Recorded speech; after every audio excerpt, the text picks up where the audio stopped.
नमस्कार, मैं ईरा साहे जसरा आप सबका स्वागत करती हूँ आपके अपने यूट्यूब चैनल मैं भारत में। कल सुबह जब हम लोग उठे तो हमें एक बेहद दुखद खबर सुनने को मिली और वो थी हमारी स्वर कोकिला the Nightingale of India Lata Mangeshkar ji की देहांत की खबर। और 8 बजे सुबह वो हमें न्यूज़ सुनने को मिली और वो 11 जनवरी से ब्रीच कैंडी हॉस्पिटल मुंबई में एडमिटेड थी। उनका कोविड का इलाज चल रहा था, कोई लगभग 28 दिनों से वो एडमिटेड थी। और क्योंकि I think so age factor भी रहा होगा, शी वाज 92 इयर्स ओल्ड, तो उनकी बॉडी कोप अप नहीं कर पाई and she breathe her last yesterday at 8 o'clock in the morning. उनके देहांत का जो लॉस हुआ है वो सिर्फ हमारे देश के लिए ही नहीं, वो विश्व भर में फील किया गया है। और जैसे जैसे लोगों को खबर का पता चला, एक शोक की लहर दौड़ पड़ी और बेहद दुख हुआ लोगों को।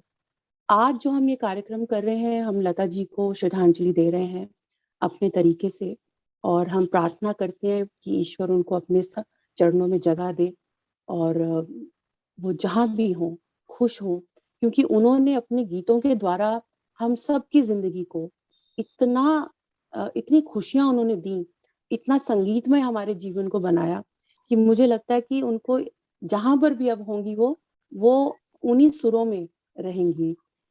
मेरे साथ आज इस कार्यक्रम में colonel doctor S Malik ji जुड़े हैं। मलिक जी, मैं आपसे जानना चाहूंगी कि लता जी के बारे में आपके क्या विचार हैं? धन्यवाद ईरा जी, आपने मुझे बुलाया है इधर। लता मंगेशकर के बारे में कोई क्या कह सकता है। मेरे जैसे लोग बचपन से ये आवाज सुनते आ रहे हैं और टाइम का अगर हम देखें तो तकरीबन उन्होंने कोई 13 साल में गाना शुरू कर दिया था और मेरा ख्याल लास्ट भी वो आज से कोई 2-2.5 साल पहले उन्होंने अपना अभी भी गाना रिकॉर्ड किया था। जी। कहने का भाव है कि जो सरस्वती देवी हम भारतीय समाज में पूजी जाती है, ज्ञान की देवी, रोशनी की देवी, जी। कला की देवी, जी। तो लता को अगर साक्षात रूप देह मास की सरस्वती हमारे बीच में आके रही, अपना उन्होंने ज्ञान बांटा, हर एक को, छोटे से बच्चे से लेके बड़े बड़े बुजुर्ग, माताओं, बहनों, देश प्रेमियों और देश के कोने कोने में, गांव गांव में, जहां भी भारत की आत्मा बसती है, लता की आवाज के जो जादू ने सबको इम्पैक्ट किया है। ये कहना जी। गलत नहीं होगा कि जो भारत आज जहां पे है, जी। एक लीडिंग देश, एक कंट्री बन के उभर रहा है। पुराना स्वाधीनता वाला 1947 वाला भारत और आज का भारत, उसमें इस तरह की आत्मा की, लता मंगेशकर जैसी शख्सियत का कितना योगदान है, इसको शायद हम बयान नहीं कर सकते। तो इस तरह से उनकी देन है। भगवान का शुक्र हम करते हैं कि हम भी उसी दौर में आए हैं इधर, और जी। हमारे बीच में लता जी ने अपना जो अमृत बिखेरा है। जी। जी। लता जी ने करीब 8,000 गाने गाए अपने पूरे टेन्योर में, और मुझे लगता है उनका करियर कोई 80 साल का स्पैनिंग है, और 36 भाषाओं में उन्होंने गीत गाए। और उनके बारे में कहा जाता था। मैं आपको शायद टोक रहा हूँ। मेरा जी। ख्याल डाटा जो बता रहे हैं, जी। इस पे कोई डिस्कशन तो नहीं है, लेकिन बार जी। बार जो डाटा आ रहा है वो कोई 25,000 से ज्यादा गीत गाए हैं उन्होंने। अच्छा। जी जी, 25,000 जी। से ज्यादा गीत, क्योंकि उन्होंने कुछ 36 भाषाओं में गीत गाए हैं। जी। भारत की Hindi, Punjabi, Bengali, Marathi, south Indian languages, Urdu, हाँ जी। भजन, देश प्रेम। तो जी। उनका नाम लिम्का बुक रिकॉर्ड्स, जो रिकॉर्ड्स है उसमें भी है। तो ये डाटा मेरा जी ख्याल आप चाहेंगी तो शायद उसको रिविजिट कर सकती हैं। जी तक मेरा ख्याल 25,000 से ज्यादा गाने गाए हैं। Okay, so thank you for the correction. उनका नाम Guinness book of world records में भी दर्ज है, लता जी का। और उनके बारे में जो भी म्यूजिक डायरेक्टर्स थे, उनका कहना था कि ये कभी बेसुरी नहीं होती। She would never be of the note. हमेशा सुरीली, हमेशा सुर में गाती थी। ये उनकी खास एक उपलब्धि थी। और उनके कोई स्किल के बारे में, सिंगिंग स्किल्स के बारे में आप कुछ कहना चाहेंगे? हीरा जी, लता जी का जो गायन है, थोड़ा बहुत देखिए, छोटे से संगीत का मैं भी पुजारी हूँ, छोटा जी पुजारी। लेकिन लता मंगेशकर जी की आवाज के ऊपर दो तीन बातें बहुत अलग हैं उनकी आवाज में। एक तो आवाज बिल्कुल गोल गोल आवाज है, जिसमें गोल आवाज है, उसमें क्रैकिंग नहीं है कहीं पे। जी जैसे आशा भोसले की आवाज सुनते हैं, जैसे हम वो बेगम अख्तर की आवाज सुनते जी हैं, या शमशाद बेगम की आवाज सुनते हैं, क्लिकिंग क्लिकिंग है आवाज, थोड़ी सी जी क्रैकिंग आवाज है। लेकिन लता जी की आवाज गोल गोल है, जैसे जी बिल्कुल कहीं आत्मा के अंदर से कैसे आवाज आ रही, प्योरिटी उसके अंदर, टोटल टोटल प्योरिटी में करेक्ट सुनाई देती है। एक एक वो है। जी दूसरा है जो अक्सर हम लोग शायद ध्यान नहीं दे पाते हैं, जो उनका गले का जो हरकतें हैं, हम्म वो इतनी सहज हैं कि वो मालूम ही नहीं चलता है कि वो कब आपको सुना के रस घोल के चली गई आवाज, बंद हो गया गाना या हम्म आगे निकल गई। और वो हम्म वाइब्रेट करता रहता है हमारा जो कान का जो पर्दा है, और वो अंदर उतर जाती है। तो इसलिए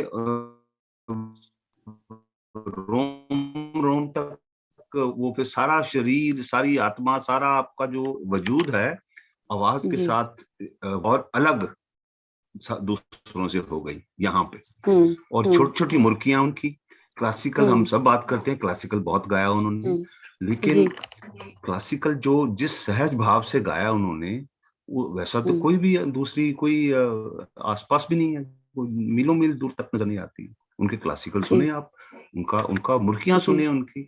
तो फिर हम्म जो आपने कहा कि सा लगाना या स्वर लगाना जिसको कहते हैं, हम्म बिल्कुल बिल्कुल जाके टिक के लगाना, तो ये हम्म तो अंदर से, इसीलिए प्योरिटी है कहीं ना कहीं से, हम्म बहुत अंदर से वो जीव के अंदर से आत्मा आत्मा की आवाज आ रही है, जो फिर हम्म हिलती नहीं है इधर उधर।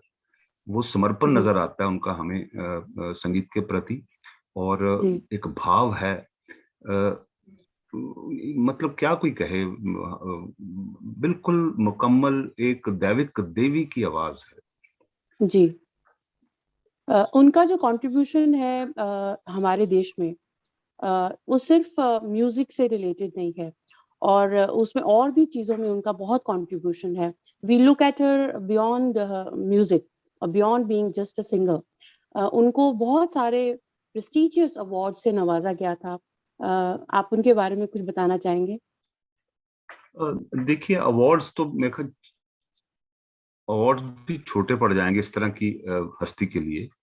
राइट स्टार्टिंग फ्रॉम उनके जो फिल्म फेयर अवार्ड्स हैं, फिर पद्म भूषण, पद्म विभूषण, फिर आपके दादा साहब जी फाल्के अवार्ड, फिर और दुनिया जी भर के अवार्ड्स। लेकिन वर्थ जो लगते हैं ज्यादा, मुझे लगता है कि भारत रत्न उनको दिया गया।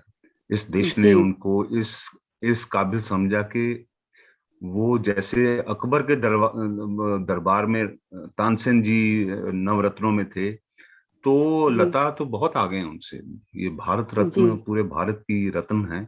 और फिर जी इवन फ्रांस ने भी अपना नेशनल जो उनका टॉप अवार्ड है, लीजेंस लीजेंस ऑफ ऑनर, जी honour of legions either way, तो जी वो उससे नवाजा है। और जी अवार्ड्स मैं अभी भी समझता हूँ कि अवार्ड्स बहुत छोटे हैं, कम पड़ जाते हैं इस तरह के। जी ये बहुत एक दैविक शक्ति, एक देवी बन के आई जी लता जी, ये यही कह सकते हैं। जी अगर उनका पहनावा देखें हम, लता जी का कोई भी आप उनका वीडियो देख लें, पुराना या नया, तो उनमें सब में उन्होंने 2 चोटी बनाई हुई है, और बहुत कोई मेकअप नहीं, और एक सफ़ेद साड़ी, बॉर्डर वाली सफेद साड़ी वो पहनती थी।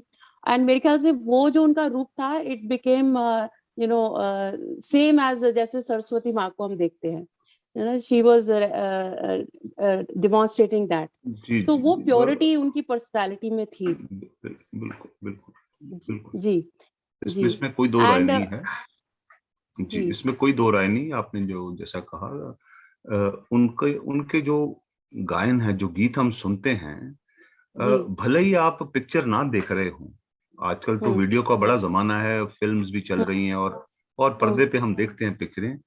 लेकिन हम्म मुझे याद है कि हम गांव में रहते थे, रात को खाना खा लेना, और वो हम्म आता था विविध भारती या हम्म, फौजी भाइयों की पसंद, इस तरह के प्रोग्राम जी आते थे। जी हमें नहीं मालूम था उस वक्त, मुझे याद है कि लता मंगेशकर का नाम हमने शायद उस तरह से नहीं सुना था। जी। लेकिन वो चीरती हुई आवाज रात के अंधेरे में, और एक बिल्कुल अलग जी से, आप अकेले बैठ के सुने तो लगेगा आपको कि पता नहीं स्वर्ग का सुख कहीं मिल रहा है, कहीं आप कहाँ बैठे हुए हैं, स्वर्ग क्या होता है। तो पिक्चर हम्म का कहीं नामो निशान नहीं, मतलब वीडियो आगे है ही नहीं है। तो वो हम्म आवाज के दम पे ही, आवाज के जो उतार चढ़ाव थे, या जो जी कविता थी, पोइट्री थी, शेरो शायरी जी थी, उसको किस भाव से बयान करना है।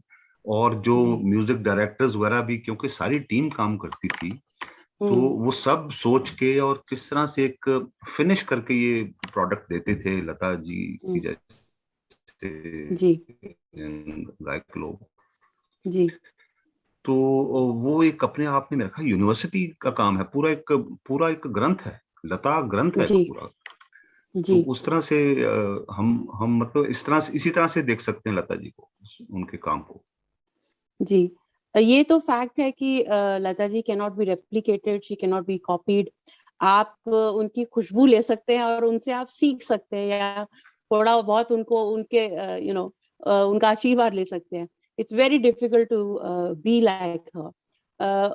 उनके जो जो मैंने जहाँ तक उनके गाने सुने हैं, वो सभी मोस्टली राग बेस्ड होते हैं, क्लासिकल बेस्ड होते हैं उनके गाने, जो भी उन्होंने गाए हैं। और एक एक स्वर आपको डिस्टिंक्टली दिखता है। अगर आप एक म्यूजिक के स्टूडेंट हैं, तो मेरे ख्याल से ये समझना कि कौन सा सुर कहाँ चल रहा है, if you listen to Lata ji, आपको वो बिल्कुल साफ नजर आता है कि कहाँ उतार चढ़ हो रहा है, कहाँ नीचे आ रहा है सुर। तो that is the beauty of her voice. और मेरे ख्याल से हाँ, उन्होंने कोई शायद ही कोई हीरोइन रह गई होंगी। जी जी, आप कुछ कह रहे थे। मेरा ख्याल है कि शायद आप दिखा पाए थोड़ा सा जो क्लिप्स हैं उनके काम के, ताकि सुनने वालों को भी जी और हमें थोड़ा आइडिया हो जाए कि उनका उनका उनका जो कैनवस है गाने का, रेंज है गाने का, variety of singing she has done, variety of situations, वो जी हम थोड़ा उसका जी आइडिया ले पाएंगे, just for the audience and our own happiness. लेकिन जी। जो लता जी का जो समर्पण है, एक आपने सुर का कहा, एक एक हम्म, समर्पित आवाज थी, वो अपने काम को पूरी हाँ तरह जी। से समर्पित थी। रिकॉर्डिंग पे जी भी वो कहते हैं कि मजाल है कभी स्टूडियो के अंदर जूता जूते पहन के अंदर जाएं, वो बाहर खोल देती थी अपने जूते, यस यस, हाँ जी। बिल्कुल जी पूजा भाव से। उनको कहीं ना कहीं आभास था कि भगवान की खास कृपा है उनके ऊपर, और हाँ, जिस जिस हिसाब बिल्कुल। से लोगों का प्यार उनको मिला है, और जिस जी हिसाब से मतलब कोई मेरा ख्याल आर्टिस्ट नहीं कह सकता कि हम्म लता जी यहाँ पे ऐसी थी, ऐसा उन्होंने ठीक कर सकती थी, ये कैसे गाया है, वो गाया है। हम्म उनके काम में मतलब you don't find anywhere one can really point any you know some observation is there कि ऐसे जी हो सकता था। हालांकि जी उनके कई कमेंट्स आए हैं, स्टेटमेंट्स के, अगर मुझे मौका मिला तो हो सकता है मैं बहुत सारे गाने दोबारा गाना चाहूंगी, क्योंकि उनको पता है कि इसको और बेटर कैसे किया जा सकता था। राइट जबकि हम सुनने राइट। वालों को वो एक अपने हम्म आप में ही एक एक ऑप्टिमाइज्ड पूरा एक हाईएस्ट पॉसिबल लेवल की क्वालिटी का गायन लगता है, जी प्रोडक्ट लगती है। लेकिन वो राइट। उनकी स्टेटमेंट्स दो तीन जगह पे मैंने सुनी, कहती कि अगर मौका मिले, बिकॉज उनको हो सकता आइडिया है कि शायद ऐसे में कर सकती थी, ऐसा कर सकती थी, तो दैट ऑल्सो शोज कि learning, every time learning, doing new things, different way, तो एक जानने की और कुछ करने की, तो ये जो अंदर मोटिवेशन है, ये नया अपने आप को चैलेंज करना, मेरा ख्याल ये इस चीज को बड़ा अच्छी तरह उन्होंने अपने अंदर समाया हुआ था, उनका ये भाव जो है। जी सभी मेरे ख्याल से सभी हीरोइंस को उन्होंने प्लेबैक उन्होंने किया है, starting from Meena Kumari ji and Madhubala, Vyjayanti Mala से लेकर आई थिंक काजोल जो आज अभी इस टाइम की हीरोइन है, उनके लिए भी उन्होंने गाने गाए हैं लता जी ने। जी ये 80 साल का जो सिंगिंग कैरियर है, इसमें आप हिसाब लगा लीजिए, कोई 25 साल 20-25 साल की अगर जनरेशन हम ले लें, तो 25 3 75, almost 3 generations of heroines would have gone, and no heroine would be complete without singing on the voice of Lata ji. और मेरा ख्याल है कि जो भी सक्सेसफुल हीरोइंस इंडियन बॉलीवुड में हुई हैं, या दूसरी लैंग्वेजेस में भी जहां लता जी ने गाया है, it must be an honor to sing, to act on the playback of Lata ji. Big honor to act on that. जी मैं जरूर हमारी ऑडियंस को उनके कुछ बड़े अच्छे चुनिंदा गीतों की क्लिपिंग जरूर दिखाएंगे हम, एंड आई एम श्योर हमारी ऑडियंस को वो क्लिप्स बहुत अच्छे लगेंगे।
हैरा हैरा है।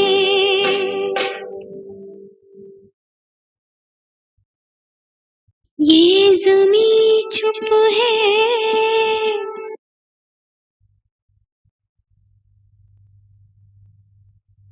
आसमां चुप है,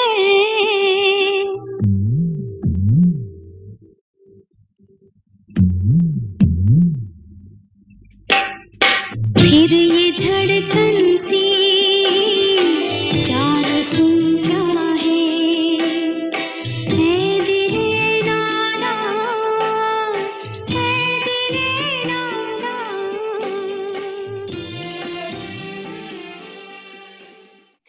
उनको क्रिकेट का बड़ा शौक था लता जी को। She was very fond of watching cricket matches, और वो जाती थी मुंबई में वानखेड़े स्टेडियम में, और वहाँ पे जो भी मैच होते थे उनको देखती थी जाके। एंड मैं कल शर्मिला टैगोर जी की इंटरव्यू सुन रही थी, तो वो कह रही थी कि उन्होंने कुछ सवाल उनसे पूछा क्रिकेट के बारे में, तो शर्मिला टैगोर जी ने कहा कि मुझे मालूम नहीं है ये क्या चल रहा है क्रिकेट में। तो शी सेड आप मैरिड हैं टू टाइगर पटौदी, आपको मालूम होना चाहिए कि क्रिकेट के क्या क्या रूल्स हैं, मुझे बताइए, मुझे जानने हैं। तो she was a very complete जी जी, पर्सन। मैं आपने ये क्रिकेट की बात की, एक और एस्पेक्ट भी है कि 1983 में इंडिया ने वर्ल्ड कप जीता क्रिकेट का। जी जी। तो उस वक्त कहते हैं कि कुछ जो मैच फीस या जो प्राइज मनी इतनी नहीं होती थी, जो उनका बीसीसीआई में इतने पैसे नहीं थे, लेकिन जैसे कहते हाँ हैं कि जी। लता जी के पता चला इनको, तो शी ऑर्गेनाइज्ड स्पेशल अपना जो कॉन्सर्ट उन्होंने ऑर्गेनाइज किया, और उस जमाने के 20-25 लाख इन्होंने इकट्ठे किए अपने, ठीक है, रेज किए फंड्स, और फिर इन्होंने एज ए उनको ना कंपनसेट किया अपने जो क्रिकेटर्स थे। तो ये भी बहुत बहुत बड़ा अपना अपनी तरफ से योगदान है उनका। जी जी। कई दफा ऐसा होता है कि देश में कुछ ऐसी स्थितियां आ जाती हैं कि कई दफा कोई एक छोटा सा मोरल बूस्टर जो है लोगों को का उत्साह बढ़ा देता है, एक जज्बा ले आता है। And same thing happened with our forces, जो हमारी आर्मी है, एयरफोर्स है, नेवी है। लता जी ने बहुत सारे जो है देशभक्ति के गीत गाए हैं, जो कि जिन्होंने हमारे लोगों को जो जिस वक्त वो लड़ाइयाँ चल रही थी, बहुत हमारी देश की और फौज की मोरल अप करा।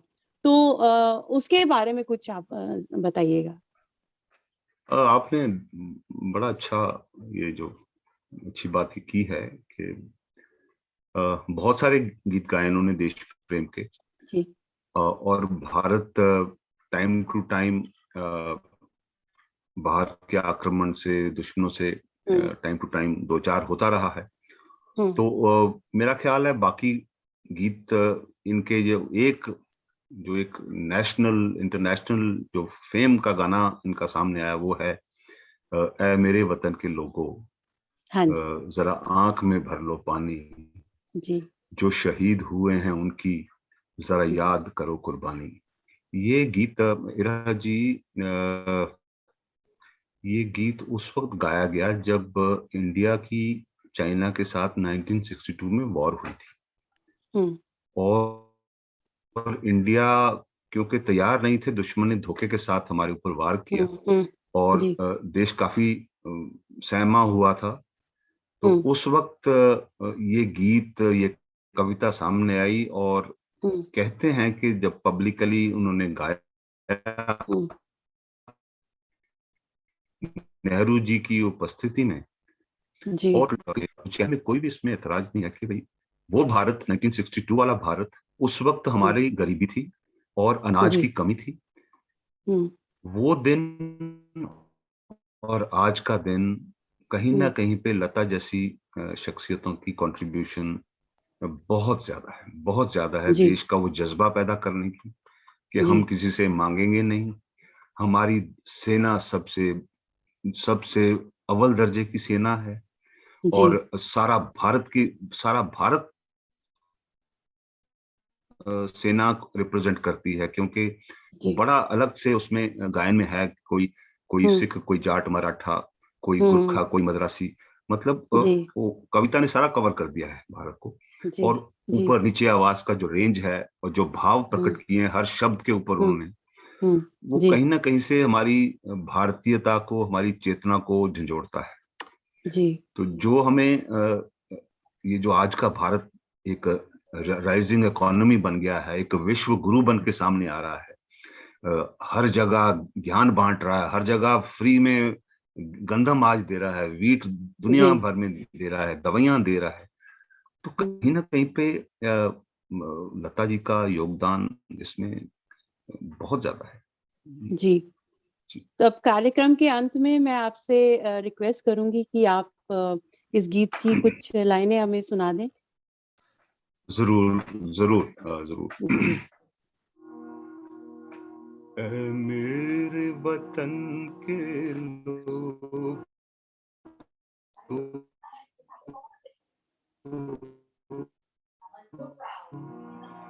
जरा शहीद हुए हैं उनकी, जरा याद करो कुर्बानी, कहीं भूल न जाओ उनको, इसलिए कही ये कहानी, जो शहीद हुए हैं उनकी, जरा याद करो कुर्बानी, ऐ मेरे वतन के लोगों, जरा आंख में भर लो पानी, जो शहीद हुए हैं उनकी, जरा याद करो कुर्बानी, जय हिंद की सेना, जय हिंद की सेना, जय हिंद, जय हिंद। धन्यवाद। आपका बहुत बहुत धन्यवाद कर्नल मलिक। ये गीत इतना प्यारा है और इतना दिल को छू जाने वाला है, इसीलिए मेरे ख्याल से पंडित नेहरू जी ने जब इस गीत को सुना तो उनकी आंखों में भी आंसू छलक गए। और लता जी की आवाज इतनी सुरीली और इतनी उसमें दर्द भरा ये उन्होंने गाया है कि definitely touch the hearts of everybody. तो इसी के साथ हम आज की ये जो आज का जो एपिसोड है उसको हम खत्म करते हैं और हम आज फिर से दोबारा लता जी को याद करते हैं। और आज का जो कार्यक्रम है हमने उनकी याद में ही आज बनाया है। हम ईश्वर से प्रार्थना करते हैं that she rest in peace and हम सबके लिए उन्होंने जो लेगेसी छोड़ी है, खजाना छोड़ गई है, उसको अब हम जो है उसमें से जो भी सीख ले सकते हैं वो हम लेने की कोशिश करेंगे। तो आपका बहुत बहुत धन्यवाद colonel Malik and I will see everybody next week again. Till then it's bye. है मेरे वतन के लोग, जरा आँख में भर लो पानी, ये शहीद हुए हैं उनकी, जरा याद करो कुर्बानी, है मेरे वतन के लोग, जरा आँख में भर लो पानी, जो शहीद हुए हैं उनकी, जरा याद करो कुर्बानी, तुम भूल न जाओ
तक थी सांस लड़े वो, जब तक थी सांस लड़े वो, फिर अपनी जान गवा दी।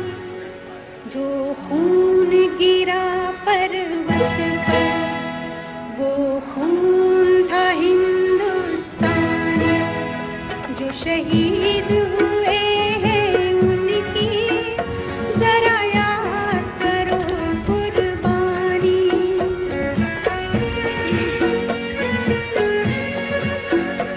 कोई सिख कोई जाट मराठा, कोई सिख कोई जाट मराठा, कोई गुरखा कोई मद्रासी, कोई गुरखा कोई मद्रासी। सरहद पर मरने वाला, सरहद पर मरने वाला, हर वीर था भारतवासी। थे धन्य जवान वो अपने, थी धन्य वो उनकी जवानी। जो शहीद हुए हैं उनकी जरा याद करो कुर्बानी।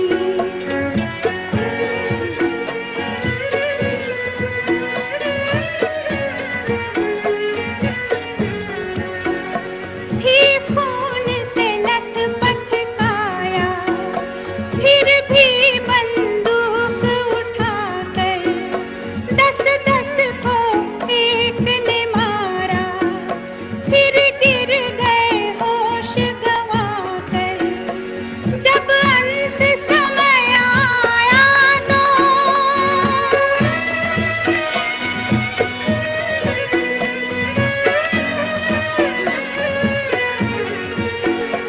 जब अंत समय आया तो कह गए कि अब मरते हैं। खुश रहना देश के प्यारों,